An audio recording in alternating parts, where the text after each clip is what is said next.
राम राम राम राम राम राम राम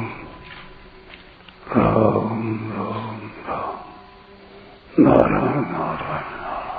बृहत्साम तथा साम्नां गायत्री छन्दसामहम् मासानां मार्गशीर्षोः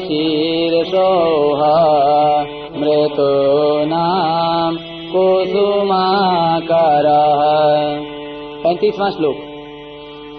गाई जाने वाली श्रुतियों में बृहत्साम और वैदिक छंदों में गायत्री छंद मैं हूँ। 12 महीनों में मार्गशीर्ष और 6 ऋतुओं में वसंत मैं हूँ। व्याख्या। बृहत् साम तथा सामनाम। सामवेद में बृहत् साम नामक एक गीति है। इसके द्वारा इंद्र रूप परमेश्वर की स्तुति की गई है। अति रात्र याग में यह एक पृष्ठ स्तोत्र है। सामवेद में सबसे श्रेष्ठ होने से इस बृहत् साम को भगवान ने अपनी विभूति बताया है।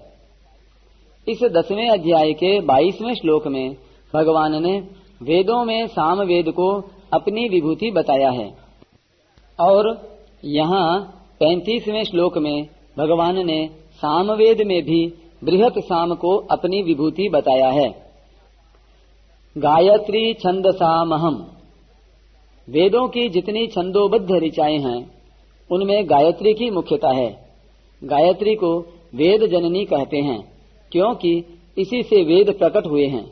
स्मृतियों और शास्त्रों में गायत्री की बड़ी भारी महिमा गाई गई है।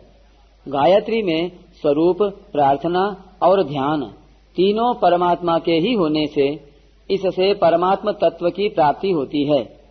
इसलिए भगवान ने गायत्री को अपनी विभूति बताया है।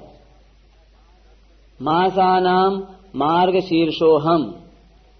जिस अन्न से संपूर्ण प्रजा जीवित रहती है उस वर्षा से होने वाले अन्न की उत्पत्ति मार्गशीर्ष महीने में होती है। इस महीने में नए अन्न से यज्ञ भी किया जाता है। महाभारत काल में नया वर्ष मार्गशीर्ष से ही आरंभ होता था।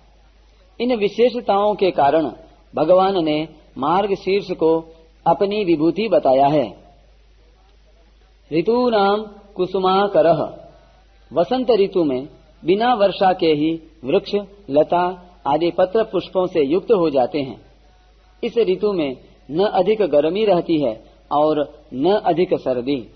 इसलिए भगवान ने वसंत ऋतु को अपनी विभूति कहा है। इन सब विभूतियों में जो महत्ता, विशेषता दिखती है वह केवल भगवान की ही है। अतः चिंतन केवल भगवान का ही होना चाहिए।